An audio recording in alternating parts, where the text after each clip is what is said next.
Just take a look at Mana. It's a song based on a mythical creature called Manananggal that flies at night to hunt humans and leaves its lower body in a... Wait lang. This is starting to make sense. Oo nga, no?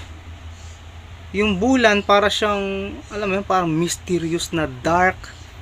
Tapos may kanta silang Manananggal. Okay, nag-a-add on na dito sa dark obsession yung sinasabi ni Kuya Chuck. Alright. Safe place. This cleverly became their metaphor for humbleness because they are performers who seek great heights when it comes to musical success, but they always keep their feet on the ground. Oh, What about... wait lang, napakaangas naman nun. Kahit narating na nila yung great heights daw, yung paa nila nasa lupa pa rin. Kaya manananggal.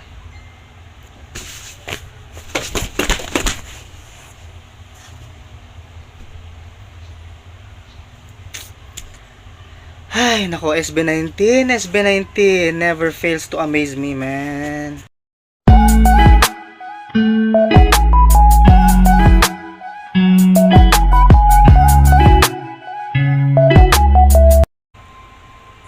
The world is full of mystery. Alright. This is where I am. Nice edit. This is the island of Palawan.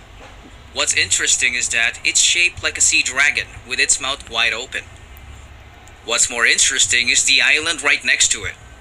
Yep, it's a crescent shape, just like the moon. So does this prove the legend of the Bakunawa?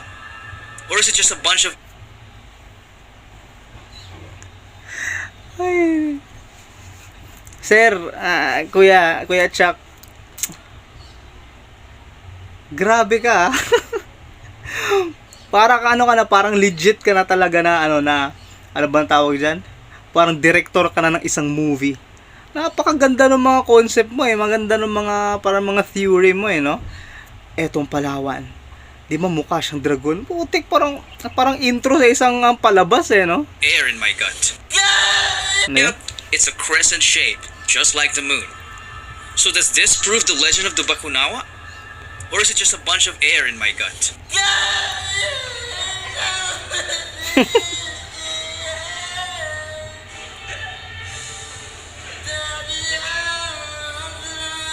The Philippines is a country rich in tradition, and our ancient folklore isn't something to be undervalued. Unfortunately, the rise of social media has made our younger generations clueless about it. Something has to happen to make it better. And what else is better than Felip's latest banger as the reminder?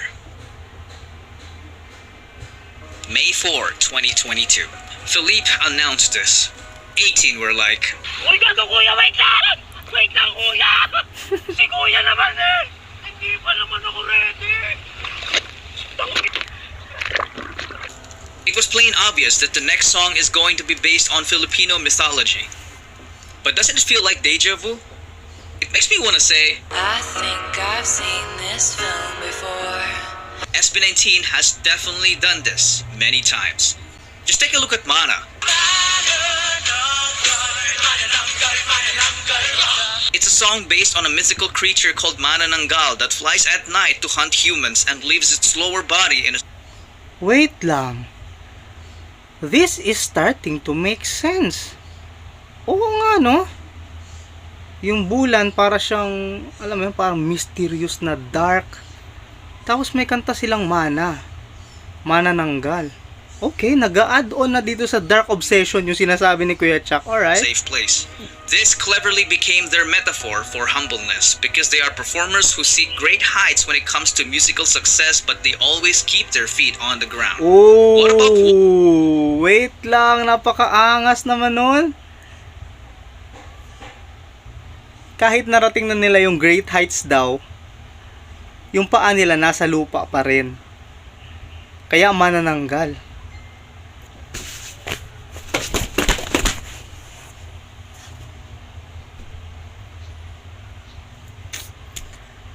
Ay, nako, SB19 never fails to amaze me, man.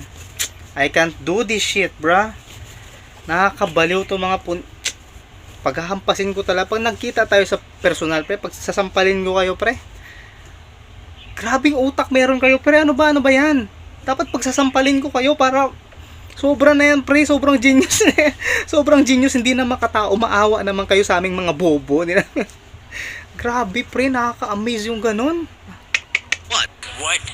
It's the song where they mention the Iron Maiden. An ancient torture method that puts a person in a standing sarcophagus full of metal blades inside. It might be simple at first, but if you get locked into it for days, you'd end up falling asleep only to wake up over and over again to the pain of blades piercing your body until you give up and end up killing yourself when you couldn't stand anymore. Once again, their collective inventiveness made such a horrifying thing a symbol of real-life trials. Enter Pablo.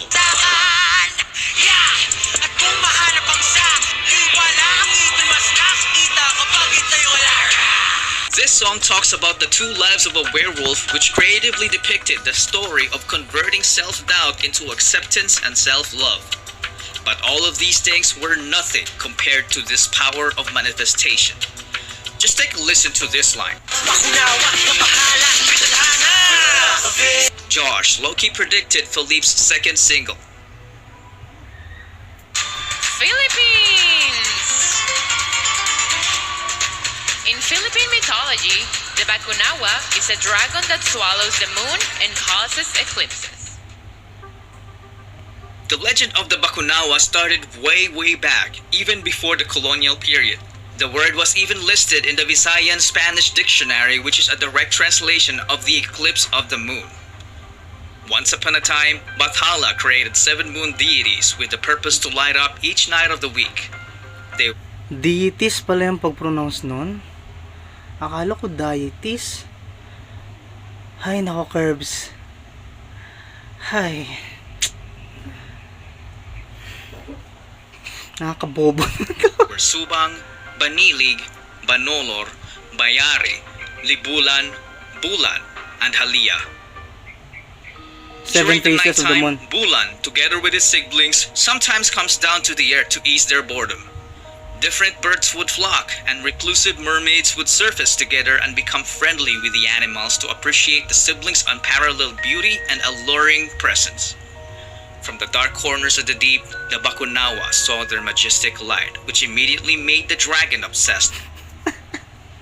Sa lahat ng pinakitang picture ng Bakunawa, eto talagang pinakapangit. Dinrawing ng bata ang puta. GMA editors, ano ba? Mukhang goldfish ang buta.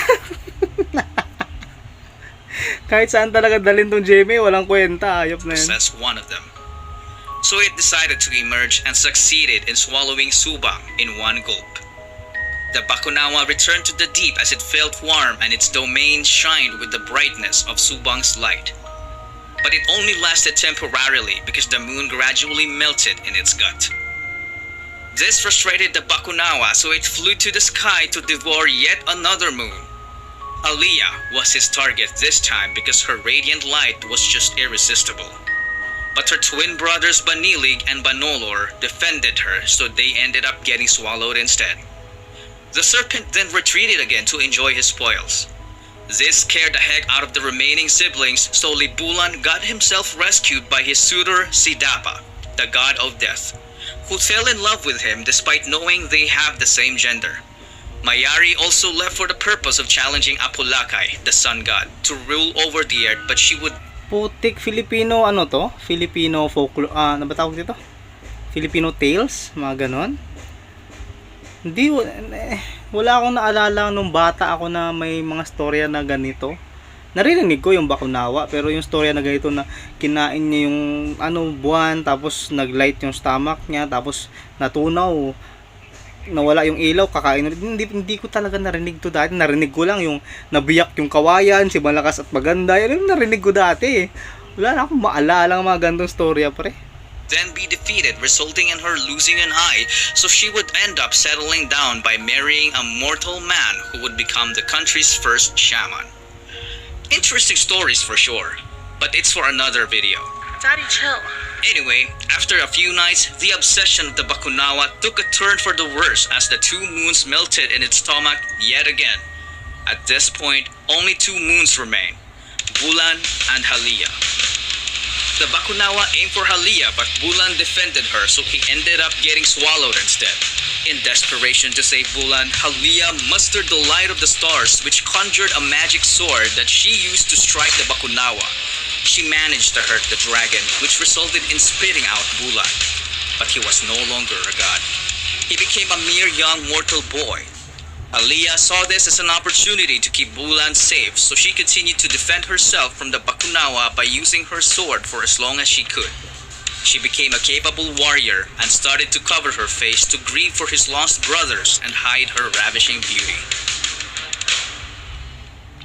Meanwhile, Bulan only remembers his name and retained his carefree and naive attitude. He had this occasional vision of a Bakunawa swallowing a moon, so he started telling it to the townspeople, which scared the heck out of them. Bulan enjoyed it, so he did it more often until the people realized it wasn't true. He was then branded as a liar. On one fateful night, Bulan saw the Bakunawa emerging from the lake, soaring to devour the moon. He immediately told the townspeople about it, but no one would believe him anymore. So he went to distract the Bakunawa by himself. It started chasing him. As Bulan ran for his life, he crashed upon a pile of cooking pans and fell. As he looked back, the Bakunawa was already retreating to the depths. Bulan made such a loud noise that it woke the villagers, so they saw the Bakunawa as it was leaving. Ooh, alright. That is when they confirmed that it was true. Ba't sila Bulan umiyak? proceeded to warn them because the Bakunawa might come back anytime soon to Sabay-sabay silang umiyak lahat, pre. Lahat sila umiyak. consume Ayop the eh. moon. The young boy convinced them to fight back and protect the moon as he discovered the Bakunawa's weakness. So the whole village prepared and built the biggest weapon to defeat the evil dragon. When the Bakunawa surfaced again, the people were ready as they rallied together and started making as much noise as possible. However, the Bakunawa still managed to swallow the moon, Nye. but not until they rang the biggest gong they ever built.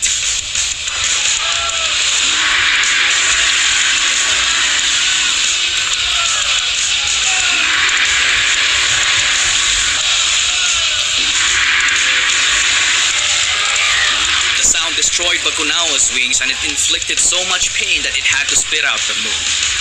The Bakunawa fell hard into the water and would never be seen again for a long time. Bulan had no idea that the moon he just saved was actually his twin sister. Ooh. Alright, alright. The legend says that Bakunawa to this day still attempts to swallow the moon once every 2.5 years. That's when the legend of the blood moon was born. Putik na yan, The pre. explanation behind the moon's red color is the blood from Halia's wounds inflicted by Bakunawa's deadly bite. This Yeah, scene what- represents an ancient childhood game called Alam mo kung parang iisipin mo yung mga ganon, yung pagkinagat niya, dumugo, kaya pumula. Alam mo parang kung iisipin mo na gaganin mo, parang may sense. Parang may isip mo, no? Parang it does make sense. Ay, ewan ko lang talaga sa Bulan. It's just so commendable how Felip is creatively bringing back his country's rich ancient culture as it deserves to. Yes. Very well said, Kuya Chuck. Well, credits to Kuya Chuck, pre. Napakalupit nung gawa niya, oh. Grabe. Hindi basta-basta tong editing ng gantong shit, man, ha. Napakalupit. Credits to Kuya Chuck, pre. Chuck, subscribe kayo kay Kuya Chuck. Grabe. Napakaangas, napakaganda. Tsaka, men, Felip, saludo talaga. Tamang-tama.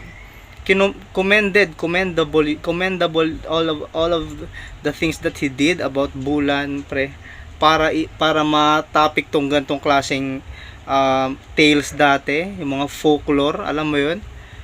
Grabe, dahil lang sa isang music video nagkaroon ng spark ulit yung ganong mga paniniwala. Just one music video did that. Napakalupit, napakaangas ng tali. Remembered for generations to come. In Felip's universe, the Bakunawa symbolizes the haters. The eclipse represents trials and tribulations. To save the moon from it, Felip, along with his people, creates music. Ooh! Music that produces a sound so profound that it sends shockwaves that ignites Halia. So Bakunawa pala tawag sa mga haters. Mga bakunawa pala. Hoy, mga bakunawa. Pakyo kayo. It's a burning desire to fight back and cast away this evil being. After all, Halia is us. We are Felip's Bulan.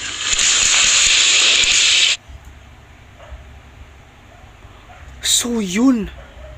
Shit, wait lang. Ginugoosebumps ako, pre. So yun pala yung dahilan nung putang ina, pre. Nababaliw na naman ako.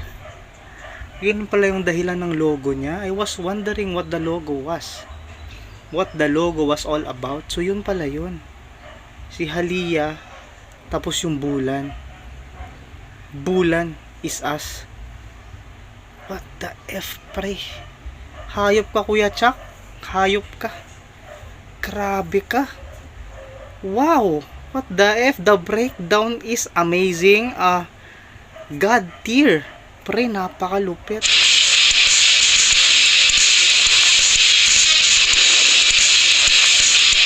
Created by Sir Casual Chuck. Dapat lagyan mo ng Sir yan kasi putik, pre. Napakalupit ng paggagawa mo dito, Sir.